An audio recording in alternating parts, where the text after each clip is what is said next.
focusing on Venezuela, you have two people competing to be the leader of that country.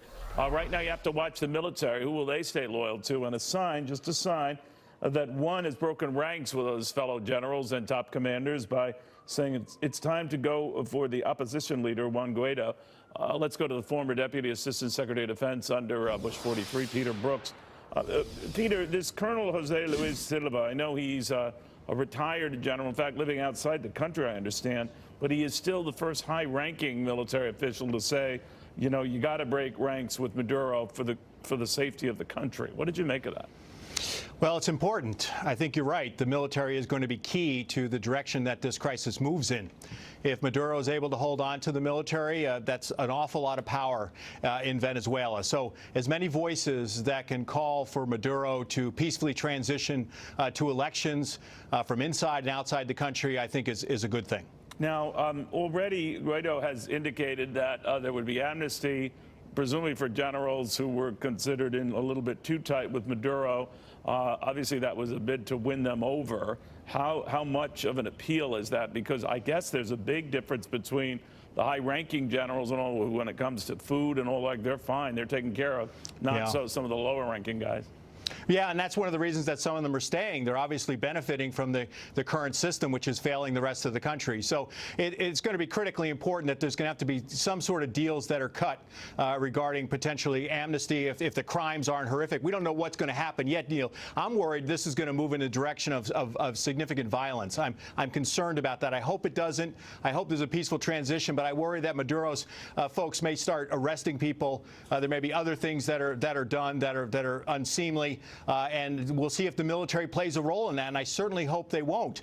You know, would the Venezuelan military take actions against the Venezuelan people? So there's a lot of things to play out yet, but they're going to have to cut some sort of deal with the military to get them to leave Maduro's side, especially the ones that are benefiting from it. The junior officers, some of the enlisted folks, that may be different because I don't think they're benefiting much currently. You know, I did find it interesting that Maduro has not followed up on his threat to kick out all American top personnel, diplomats, that this might be an opening bid to resolve this peacefully. What do you make of it?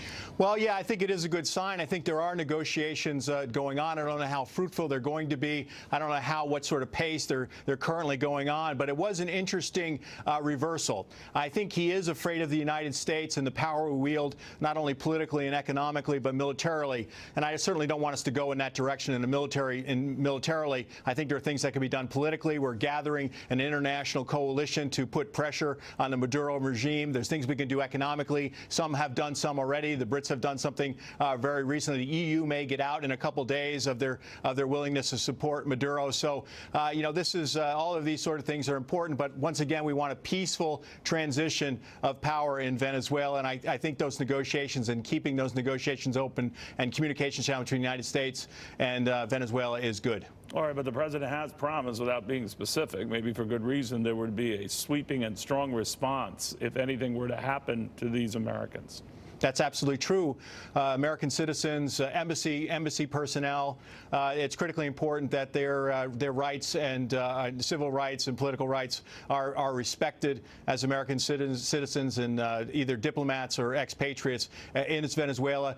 National Security Advisor John Bolton has warned as much that there will be strong, unnamed, strong consequences if there are any actions taken against our people. All right, Peter, we'll watch it. Thank you very much, my friend. Good catching up. Thank you, sir.